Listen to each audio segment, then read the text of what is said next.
Bonjour à toutes, bonjour à tous, bienvenue dans ce nouveau numéro d'épisode suivant. Je suis ravi de vous retrouver. Épisode suivant, c'est votre rendez-vous. Vous avez l'habitude maintenant sur Tech Co pour décrypter l'actu des plateformes de streaming et des séries. Et vous l'avez vu, pour ceux qui nous regardent en vidéo, l'esprit de Noël s'est emparé du plateau. J'ai sorti mon plus beau pull moche à nouveau. On a mis des guirlandes. Le Père Noël est sur le plateau. Un point pour celui qui le trouve. Et on va évidemment parler de Noël, forcément, dans les séries. Pour ça, deux invités sont avec moi, une avec un pull de Noël, une avec un pull qu'on va dire un peu de Noël. Presque de Noël. Celle qui a un pull presque de Noël, c'est Margot Barallon. Salut Margot. Salut. Margot, journaliste indépendante, spécialiste des séries. Évidemment, on peut te lire dans le magazine 3 couleurs. Les séries, les téléfilms de Noël, ça te parle? Ça me parle, pas toujours en bien, mais ça me parle, oui. C'est normal, il n'y a pas que du bon dans tout ça. Et celle qui a mis son plus beau pull de Noël, il est tout rouge, il y a des petits rennes dessus à ce que je vois. Tout à fait. C'est un classique, c'est Marion Lecoq. Salut Marion. Salut. Marion, journaliste de série évidemment aussi, rédactrice en chef du site Seriously. Toi, les téléfilms de Noël, les épisodes de Noël, tu en avales chaque année? J'en consomme pas mal, oui. Eh ben, c'est parfait, on va pouvoir parler de tout ça, préparer vos plus beaux chocolats chauds pour nous écouter. C'est parti pour notre débat de la semaine sur Noël.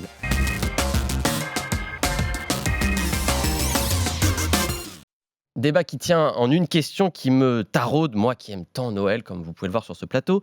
Où sont passés les épisodes de Noël dans les séries à l'heure des plateformes de streaming, cette belle tradition de la télé américaine, notamment, télé anglaise aussi, et un petit peu en France maintenant.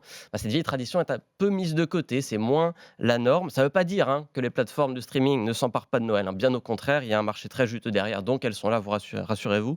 Mais les contenus, ils changent quand même un petit peu. Avant d'y venir, Margot, on va quand même rappeler un peu cette tradition des épisodes de Noël, les Christmas Specials, comme on dit aux États-Unis. Ça vient d'où? Ça date de quand? Mais ça date, c'est presque aussi vieux que la télévision en fait. Les toutes premières sitcoms américaines, si on prend I Love Lucy par exemple, il y avait déjà un épisode de Noël dedans. Ça vient en fait du mode de diffusion des chaînes de télévision qui diffusaient des séries sur toute une saison. Donc on commence à la rentrée, on finit à peu près en mai ou juin et on a généralement une pause pendant les fêtes, et là, on sort son Christmas Special, donc son épisode de Noël qui permet à tout le monde de retrouver l'ambiance qu'on a dans la vraie vie et qui peut être soit vraiment une continuité, soit généralement, au départ, c'est un peu des épisodes parenthèses dans la saison. Avec une sitcom, de toute façon, tous les épisodes sont un peu anthologiques, mais voilà, c'est souvent des petites parenthèses enchantées, féeriques, pour rappeler la belle époque de Noël. Il y a cette idée d'identification, peut-être aussi, on aime bien finalement regarder des gens comme nous, c'est le principe des sitcoms d'ailleurs, c'est des gens qu'on pourrait être, des amis qu'on pourrait avoir, une famille qui pourrait être la nôtre, et Noël, forcément, dans les foyers qui fêtent Noël, il y a des décos partout, et pourquoi pas dans la télé finalement, Marion, c'est peut-être ça qui nous plaît dans ces épisodes de Noël, quoi. Je pense que c'est ça qui nous plaît, mais d'ailleurs, on le voit au fil des saisons. Les saisons, elles sont construites, elles suivent tous les événements de l'année et on s'y retrouve en fait. Comme tu dis, on a l'impression de regarder un peu nos amis, nos voisins et ça nous fait sentir, on fait partie en fait de leur univers pendant un moment parce qu'on fête Noël, ils fêtent Noël. Oui, c'est vrai que Noël, en plus, tu dis, la télé américaine, c'est très marqué aux États-Unis sur les différentes fêtes. Il y a aussi des épisodes Thanksgiving, des épisodes ouais. Halloween, des épisodes sur la neige, comme d'habitude en hiver, etc. Et les fêtes au printemps. Tout ça date donc d'assez longtemps. Il y en a encore aujourd'hui, c'est donc que cette tradition, elle intéresse encore. Il y a eu un âge d'or quand même dans les années 90-2000, la grande année des networks, les grandes années des networks. On pense évidemment à Friends, qui était la grande représentante à ce moment-là. Donc ces longues séries à cheval sur une année, non pas calendaire, mais une année de télé. Tout ça a été fait un peu partout. On a parlé de Friends, des sitcoms, mais il y a eu les séries policières aussi. C'est une figure imposée aujourd'hui pour une série, enfin peut-être plus aujourd'hui, mais pendant longtemps, ça a été obligatoire de faire quelque part ces épisodes de Noël. On peut pas Quasi, faire autrement. quasi obligatoire, et en fait, il y a quand même un enjeu économique fort derrière. Depuis quasi le début, les épisodes de Noël sont ceux qui rassemblent le plus de téléspectateurs et téléspectatrices. Donc vraiment, les producteurs savent qu'ils ont tout intérêt à intégrer cet épisode de Noël. Ça a commencé vraiment à monter dès les années 70-80 pour effectivement atteindre cette sorte de climax dans les années 90-2000. Mais c'est un passage obligé dans le sens où on a bien vu que ça fonctionnait et ce qui fonctionne devient vite un passage obligé Alors, en télévision. ça l'a été pendant très longtemps. Ça, c'est la télé, on va dire, traditionnelle, telle qu'on l'a connue pendant des décennies. Aujourd'hui, cette télé traditionnelle, elle est bousculée quand même par ces plateformes de streaming qui viennent changer le rythme de diffusion, qui viennent modifier la longueur des séries. Il n'y a plus, par exemple sur Netflix, ces séries qui commencent en septembre et qui se terminent en mai ou en juin. Même pour les plateformes type Prime Video qui diffusent un épisode par semaine, on a beaucoup moins ces séries de 24 épisodes. Euh, Est-ce que les épisodes de Noël, du coup, sont un peu voués à disparaître avec ce genre de diffusion, Marion? Est-ce qu'on en voit moins aujourd'hui? Bah, On a quand même dans l'impression que c'est plus trop la norme. dans les contenus de plateformes de streaming, on en a quasiment plus ou alors il faut que la série, en fait, sorte au moment de Noël et encore ça devient très rare. Maintenant, ce qu'on va avoir, c'est des contenus, entièrement Noël, des séries où toute la saison va se dérouler à la période de Noël. Je pense par exemple à Home for Christmas, une série, norvégienne qui a sur Netflix Mmh. ou alors, on avait vu aussi avec la série Dash and Lily qui est sur Netflix aussi, Hawkeye qui est sur Disney+, c'est Ouais, pareil, tout même ça se Marvel a fait sa propre série de Noël quelque part, oui, en fait, tout se passe à la période de Noël et il y a plus 7 épisodes, mais du coup, une dizaine, 8-10 épisodes, entièrement dédiés à la fête. L'idée que cette ambiance finalement elle se remet, mais tout d'un coup, hem, les Ça arrive plateformes quand même. ouais, Ça arrive qu'on ait des épisodes de Noël encore? encore, mais en fait, souvent, ils sont là pour patienter jusqu'à la saison suivante. Ils ont perdu ce Mmh. côté, on est au milieu de la saison, et on patiente jusqu'au bout et ils sont pas d'ailleurs toujours en mode, chocolat chaud, neige, et sapin décoré. Il y a des Heu contre-épisodes de Noël? alors, il y a des contre-épisodes de Noël, ça, on pourra y revenir, mais on a aussi des épisodes qui sont, diffusés à Noël, qui sont des parenthèses. Je pense à la série Euphoria, par Mmh. exemple. On peut pas dire que l'ambiance des 2 épisodes d'Euphoria, Non. délivrés, pendant les fêtes soit vraiment une ambiance de Noël, mais on avait retrouvé ce côté un peu interlude, pendant les fêtes. Donc ça arrive encore, mais soit ce sont des épisodes, si on pense à Downton Abbey, par exemple, elle a fait son final à Mmh. Noël, donc vraiment, l'épisode final était un épisode de Noël. Soit on a des épisodes tout seuls qui sortent pour patienter jusqu'à la saison suivante, donc c'est plus Il y a une rare, petite mais astuce, pas voilà, chère aussi par ailleurs, puisque les scénarios de Noël sont pas forcément les plus originaux ou les plus pas compliqués à forcément. écrire. Ceux d'Euphoria, par exemple, qui certes n'étaient pas des épisodes de Noël à proprement parler. Si je me souviens bien, il y en a un qui était entièrement tourné dans un café, Oui, donc Ouais, on c'est ça. ne mais déploie pas des moyens. c'était une période de Covid aussi, donc C'est le vrai. tournage était un peu, différent. Ils ont fait 2 en 1 là-dessus, mais c'est vrai que ça nous permet de patienter parce qu'effectivement, traditionnellement, Noël est une période un peu de pause aussi. Bah, il faut bien que les séries, se reposent, hein, parfois. Les scénaristes et les acteurs aussi ont le droit de prendre, du repos. Hem, je le disais un peu en intro, on a commencé à l'évoquer, effectivement, malgré tout, les plateformes de streaming ne peuvent pas se passer de Noël. Noël, on le dit, c'est un temps fort de consommation malgré tout. On est en famille, on est entre amis parfois, on est en vacances, donc on a du temps et forcément on le passe dessus. Tu l'as évoqué, Marion, il y a eu par exemple Hawkeye qui est cette série qui a été diffusée, du côté de Marvel avec, dans un esprit évidemment super-héroïque, mais à Noël. Là, cette année, par exemple, on peut aussi citer le Hannah Waddingham, Home for Christmas, donc c'est un sur Apple TV+. Une Là, pour sorte le de coup, c'est un spectacle, de spectacle Noël. avec une partie du casting de Ted Lasso, donc Mmh. une des séries phares d'Apple TV et là, pour le coup, on y va à fond sur la magie de Noël, quoi. C'est kitschissime. C'est ça aussi peut-être que les plateformes investissent, des spectacles, des one shot, des trucs plus événementiels, en fait, peut-être quelque part, non? Oui, et comme le disait très bien Marion, entièrement, dédié à Noël, donc là, pour le coup, on fait pas une pause, on inscrit toute l'intrigue ou le spectacle, en l'occurrence pour l'exemple d'Apple TV, dans la période, de Noël et en réalité, à la fois, il y a moins d'épisodes de Noël de séries et en même temps, j'ai l'impression qu'on n'a jamais été autant submergé par des contenus de Noël, que depuis que les plateformes, C'est ce que s'y sont j'allais dire, mises. parce qu'en fait, c'est pas forcément des épisodes ou des séries, mais les plateformes, c'est aussi des films. On en parle un peu moins, mais et là, pour le coup, c'est du téléfilm à foison. C'est-à-dire que là, Netflix chut, Ah nous oui. inonde Ah de oui. téléfilms Ah de mais tous les pays. sur toutes les plateformes, tu as ton petit encart, Noël, où tu cliques dessus et ils t'ont regroupé tous les contenus de Noël que tu vas vouloir regarder, du téléfilm le plus kitsch possible, à la dernière série, un peu plus, peut-être travaillée, je dirais, pour fêter Noël, quoi. C'est vraiment, il y a il y a les films aussi, comme tu le disais, les Mmh. films qui tous les ans, chaque plateforme a plus ou moins son petit film de Noël qui est produit et qui sort. Et ensuite, il y a, une tonne de contenu, pour ne pas quitter Noël, de octobre à limite mi-janvier, je pense. Ouais, on le voit, Prime Video qui a produit un film français, là, par exemple, de Noël avec Éric Judor. Voilà, chaque année, il Mmh. y a sa petite production. Il rachète aussi, hein, c'est aussi la force, par exemple, de Netflix ou de Prime Video, d'aller puiser dans des catalogues télé étrangers pour vendre des droits de diffusion en France. Donc, on va avoir des films de Noël allemands, suédois, Espagnol, norvégiens, oui, oui. espagnols, que sais-je. Euh, et c'est des films que peut-être, s'ils parlaient pas de Noël, on les regarderait jamais, parce que c'est pas forcément des bons films. Faut être très honnête là-dessus. C'est des films un peu kitsch, mais est-ce qu'on les regarde parce que c'est Noël? Est-ce qu'on assume ce côté kitsch de Noël, finalement, qu'on n'assume pas le reste de l'année, tout simplement? Bah, je pense que c'est même un cercle vicieux, si vous voulez mon avis, qui est que, on anticipe que les gens vont juste vouloir, une sorte d'ambiance. Le scénario a assez peu d'intérêt.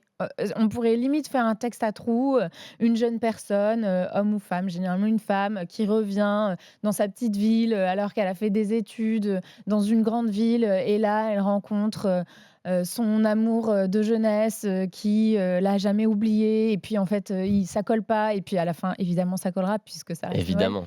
Donc c'est au niveau scénaristique, c'est souvent pas très recherché et en fait, c'est ce qui oui, c'est ce que je disais, c'est un cercle vicieux parce que ce sont des films qui coûtent pas très cher à faire, quand vous n'embauchez pas, les meilleurs scénaristes, Oui, et d'Hollywood, qui par ailleurs n'ont voilà. pas des stars Vous n'avez au pas casting, forcément donc de ça stars ou alors maintenant, c'est assez intéressant je trouve, ça devient, le lieu de comeback les stars d'anciennes sur le stars. retour. Ouais, bah, il me semble que c'est Lindsay Lohan, qui était revenue comme ça, sur Netflix avec un film de Noël et puis, vous, diffusez, quelque chose qui va enrichir votre catalogue à cette période de l'année, qui sera sûrement très regardé.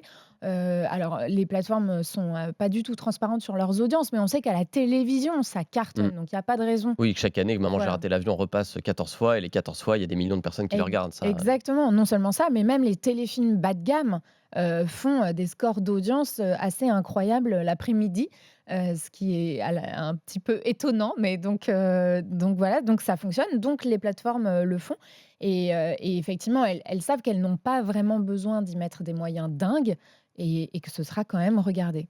Et tout ça est rentable, hein. Je pense aussi, tu parlais des stars sur le retour. On peut citer aussi les Chroniques de Noël, par exemple, avec Kurt Russell, qui a fait, pour le coup, un beau carton, je crois, sur Netflix.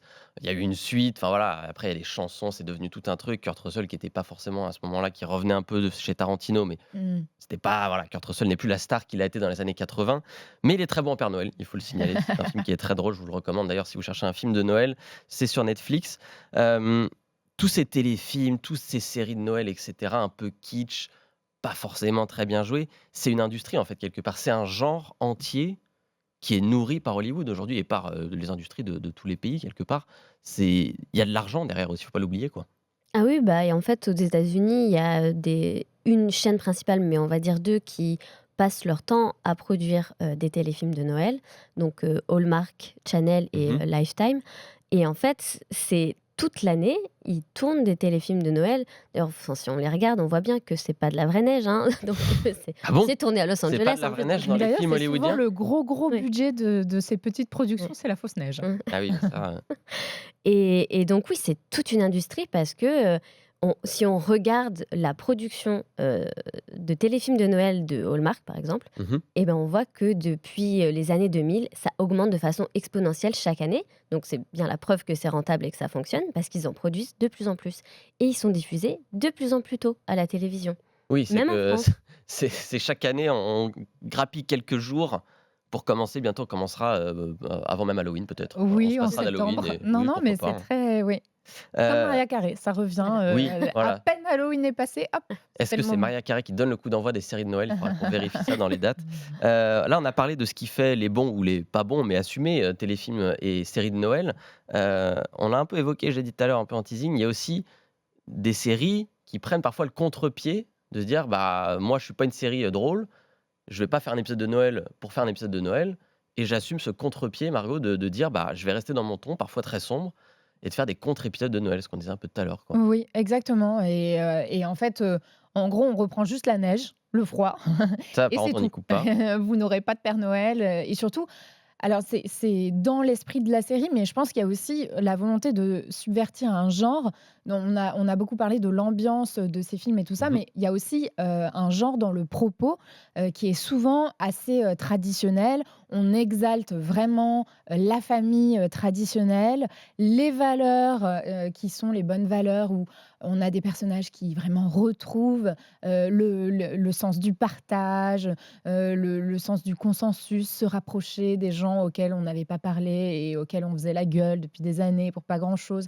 Donc on a en fait, c'est les films de Noël sous leur aspect, très léger sont un petit peu politiques là-dessus, dans le sens, où ils nous montrent une vision, très, très, traditionnelle, de la famille, de ce que doit être, la vie, l'existence, l'amour, le couple et on voit que les séries, arrivent aussi à venir subvertir un peu ça et dire, «Bon, on n'est pas obligés, de tous, s'aimer et finir ensemble à Il Noël». peut aussi y avoir des tragic ends dans les Voilà, épisodes de Noël exactement. et voilà, c'est aussi la marque de certains. Il y a un exercice de style aussi peut-être pour les auteurs, les scénaristes à Hollywood de se dire: «Tiens, j'ai peut-être fait un épisode de Noël, mais je suis aussi capable de pervertir, de subvertir Ouais, l'esprit de exactement. Noël dans un autre épisode» et ça fait souvent des épisodes d'ailleurs assez marquants, qu'on aime ou qu'on n'aime pas. Il y a des gens qui n'aiment pas qu'on touche à Noël. Heu, on va terminer ce débat, vous pouvez pas y couper. Il va falloir donner vos épisodes de Noël préférés dans les séries. Voilà, qui veut se lancer la première? Marion peut-être? D'accord. Allez. Alors mon épisode préféré, c'est pas facile de choisir, mais c'est, Abed's Uncontrollable Christmas dans Community. OK, Heu, donc c drôle, plutôt, puisque c'est Community. alors, Ah! c'est Community, donc c'est jamais simple. C'est-à-dire que c'est drôle, mais c'est tragique en même temps. Enfin, c'est pas tragique, mais c'est très mélancolique. D'accord, OK. En fait, c'est un épisode, bon, comme, beaucoup d'épisodes de Community qui, va s'imprégner de beaucoup de choses de la pop culture. Donc on va vraiment retrouver beaucoup d'éléments et la plupart de l'épisode se déroule en stop motion, façon animation. Mmh. Donc ça, c'est très Noël pour le coup et en plus, ils se transforment en petits personnages qui sont des petits jouets de Noël et en fait, pendant tout cet épisode, Abed va chercher le sens de Noël Mmh.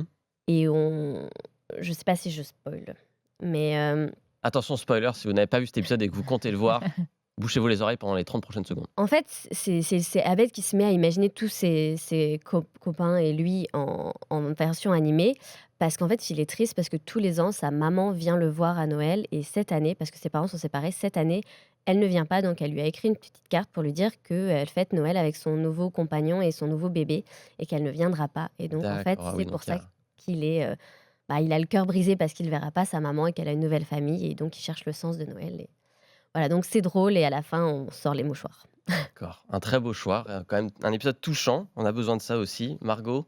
Et alors, moi, je parlais justement des séries qui font des contre-épisodes de Noël et ce sont mes préférés. Et donc mon préféré, c'est Black Mirror, White Christmas, qui est un épisode, assez long, Mmh. qui contient 2 histoires en une et c'est du pur Black Mirror, donc on ne fêtera pas la magie de Non, de Noël, mémoire, pas du tout. ce n'est pas très, très drôle. Non, voilà, C'est il y avec a John Hamm, hein, il me semble, l'acteur de exactement, Mad Men. l'acteur de Mad Men et en gros, c'est 2 hommes qui sont dans un chalet et il fait froid dehors, il neige et c'est à peu près le C'est là seule que s'arrête chose un Noël. peu Noël, c'est là que s'arrête Noël et en fait, en réalité, au bout d'un moment, on comprend qu'ils sont dans une réalité un peu parallèle, et l'un des 2 essaye de faire avouer un crime à l'autre. Alors évidemment, il y aura, l'implication de, nouvelles technologies absolument terrifiantes.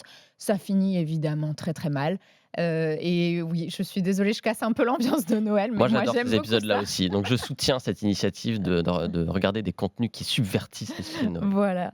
Moi, écoutez, moi, je vais vous donner le mien aussi au passage. C'est l'épisode spécial de Sense8, la série de Netflix, qui pour le coup servait de transition entre deux saisons. L'attente était un petit peu longue, donc c'est plus qu'un Christmas special, c'est un New Year special. Ça dure plus d'1 heure et demie.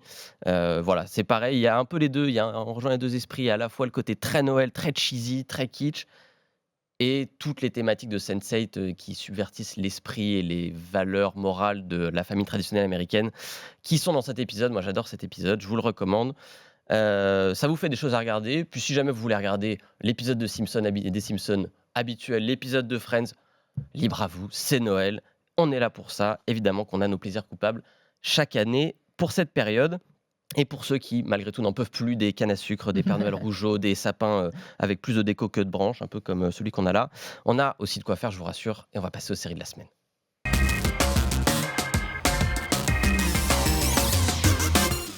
2 séries donc cette semaine et pour commencer, un coup de gueule. Tiens, ça ne nous arrive pas souvent, mais Margot avait envie de se payer la fin de The Crown. Voilà, on va le dire tout simplement. La série royale de Netflix qui vient de se terminer. Là, c'était la deuxième partie qui était dévoilée. On a parlé de la première partie dans une émission spéciale en novembre. Là, la deuxième, il y a donc 6 épisodes qui restaient, est sortie. On a donc la fin de cette série un peu mythique quand même pour Netflix. Et Margot, on peut dire que la dernière saison t'a déçue. Oui. Oui, oui, oui, complètement. Je suis désolée, je continue. Ce sera l'émission des coups de gueule pour Il moi. faut, il faut dire les termes. Mais non, non, je suis extrêmement déçue, de cette série. Donc la première partie était, sur la mort de Diana et comment, la monarchie britannique allait, s'en remettre et la deuxième partie, c'est donc la suite et en fait, on va suivre, un peu un crépuscule, mais qui n'en est pas un, parce qu'en réalité, on sait très bien Oui, la série, qu'Élisabeth on peut le dire, II c'est pas un spoiler, la série s'arrête en 2005, le voilà mariage de Charles et et de Camilla Camilla. Parker Bowles, mais il y aura pas de suite et on ne verra donc pas la fin du règne d'Élisabeth II, hein, Voilà, exactement et surtout le début de l'idylle entre, William et et Kate. Kate, Middleton et en fait, je suis assez affligée par ce que je vois, je suis désolée de le dire. Jusqu'ici, l'intérêt de The Crown, c'était quand même déjà de parler de la monarchie, par le petit bout de la lorgnette, c'est-à-dire, plus rentrer dans l'intimité de personnages que tout le monde connaît. Mmh. En révélant pas forcément des choses qu'on ne sait pas, mais En les mettant des en scène en tout en cas. mettant en scène une intimité à laquelle on n'a pas accès, qui est forcément un petit peu fictionnalisée, mais ça, c'est pour moi, ça n'est absolument pas Mmh. gênant et puis, garder en toile de fond, la grande histoire, celle de la Grande-Bretagne, mais aussi celle, du monde entier puisque, Oui, on a quand même, voilà une via la politique, les premiers ministres notamment. exactement.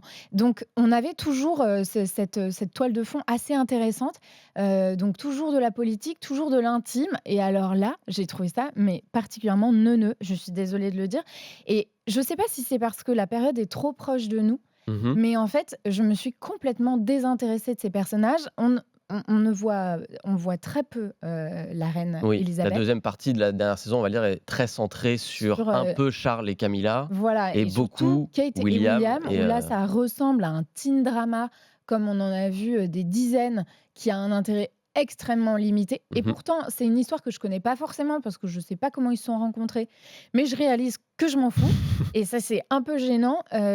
Ils sont en fait, i i c'est vrai qu'ils sont assez loin du pouvoir, donc la question, du pouvoir est trop lointaine pour que ça nous intéresse ou alors elle devient très artificielle et surtout, je trouve que la série passe complètement à côté de ce qui, moi, m'aurait intéressée, à savoir, par exemple, la relation de William et Harry, son Mmh. frère. Quand on sait comment ça s'est terminé, dans Oui, pas le sang, mais beaucoup de larmes, on beaucoup de larmes, l'imagine, ouais, à la télé. on se dit: «Mais il y a peut-être quelque chose qui s'est joué à ce moment-là» et je ne sais pas si c'est une trop grande déférence vis-à-vis de la couronne, mais en tout cas, le personnage d'Harry n'existe quasiment pas. Oui et la Hem, fin de saison est très sage, je te rejoins là-dessus, notamment sur l'épisode qui est un peu connu de la soirée déguisée, à la où fac où voilà, où il Harry, portait est un un costume uniforme nazi. nazi. C'est évoqué, hein, mais on a l'impression qu'il s'est fait un peu taper sur les doigts par papa. Il y a une engueulade pendant Ouais et un puis déjeuner, c'est tout. puis on passe à autre chose, quoi. Voilà et puis, c'est un peu le bad boy de la famille, mais pas tant que ça. Il y a beaucoup de bienveillance à son égard, ce qui fait qu'il est absolument impossible de lire dans la série, en tout cas, les prémices de ce qui va se passer, plus tard. Je alors il y a quand même de bonnes idées. Je trouve que l'idée de mettre la reine face à sa propre mort, alors on va pas la montrer mourir, Mmh. de fait, elle va mourir plus de 10 ans plus tard, mais on la montre en train de régler les détails de son enterrement. Je trouve que c'est une excellente idée, donc il y a encore ces fulgurances très The Ouais. Crown justement, mais extrêmement déçue par cette fin et j'ai envie de dire que c'est un peu pour moi une métaphore de l'année de Netflix. Netflix qui a de moins en moins de grandes séries et qui est un peu en train On de s'était posé perdre en justement qualité. effectivement, la question de savoir, après The Crown, quid de Netflix? Ouais. Qui manque un peu peut-être de séries phares. En tout cas, un avis qui va diviser, hein, The Crown, c'est fini. Mais, pour vous faire peut-être à l'avis de Margot ou à un autre, c'est à voir sur Netflix, c'est 6 saisons et donc la dernière est sortie. On va terminer sur une note plus positive quand même, c'est Noël, d'optimisme et de joie. Marion, toi, tu voulais nous recommander de regarder une série qui t'a plu, ça s'appelle The Buccaneers. Oui, tout à fait. On reste dans, les drames historiques, mais on est très, très loin de The Crown parce qu'on va pas regarder The Buccaneers pour, l'histoire, hein. Alors, du coup, The Buccaneers, c'est sur Apple TV. Mmh. C'est une série qui est inspirée d'un roman inachevé de Edith Wharton, et ça se déroule entre New York et Londres dans les années 1870. On y suit principalement, 5 héroïnes qui sont assez, c'est vraiment le cœur de la série. C'est des personnages, rafraîchissants, effrontés. Elles sont pas on est loin, un peu des parce qu'on la compare beaucoup à Bridgerton Oui, ce que j'ai et l'air on drame est costumé forcément, oui, je voilà, pense, c'est mais une des romances costumées et cetera, mais je trouve que The Buccaneers est plus, moderne, une lecture plus moderne, des personnages féminins notamment, parce mmh. qu'elles ne rentrent pas dans les codes, peut-être parce que c'est des bon, moi, oui, dans Bridgerton, c'est des Anglaises, pardon. Donc parce que c'est des Américaines et donc elles sont là pour un peu justement, chamailler, je sais pas le mot qui convient, mais pour, Chahuter donner peut-être un la les traditions, oui, voilà, donner un coup de pied dans la ruche, qui est, la tradition, de la noblesse anglaise et donc on assiste à ce choc des cultures vraiment, entre les américaines et les anglaises. On suit les histoires d'amour, mais avant tout, si elle est beaucoup tablée comme une série romantique, c'est avant tout une histoire d'amitié entre ces 5 jeunes filles et on explore à la fois, comment cette amitié peut, être destructrice, mais aussi comment elle peut les aider à surmonter, les tracas de la jeunesse quand on vit en 1870 et qu'on doit épouser un homme obligatoirement. D'ailleurs, la série, je le disais, elle est assez moderne dans le sens où on le verra enfin, vous le verrez si vous regardez la série avec, les musiques qui sont utilisées, c'est très pop. d'accord, OK, Là, ça un fait peu penser à anachronique. Bridgerton une fois Mmh. encore, mais aussi, parce que ça explore, des thématiques qui peuvent parler même encore aujourd'hui. Parce que, la série montre notamment, un couple lesbien et ça, par exemple, Bridgerton ne le met pas du tout en avant et Mmh. c'est quelque chose de très intéressant de se retrouver face à ces adolescentes qui sont finalement dans un amour vraiment impossible pour l'époque. Heu et on parle aussi, de violence, on parle de violence, conjugale, je voulais dire, pardon et hem et tout ça, c'est montré, en dessous de tout ce qui est, plumes, paillettes, et bal costumés.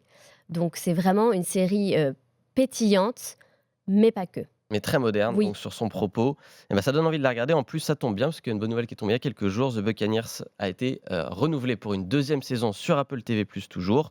Donc c'est le moment de vous lancer, comme ça vous pourrez regarder la saison 2 l'année prochaine normalement. C'est déjà la fin de cette émission spéciale Noël. Merci Margot, merci Marion Merci d'être beaucoup. venus, partager, vos coups de cœur et vos avis, parfois, subversifs sur les émissions, et sur les séries de Noël. Vous pouvez revoir cette émission en replay, bien sûr, sur le site de Tech Co et en podcast sur votre plateforme préférée.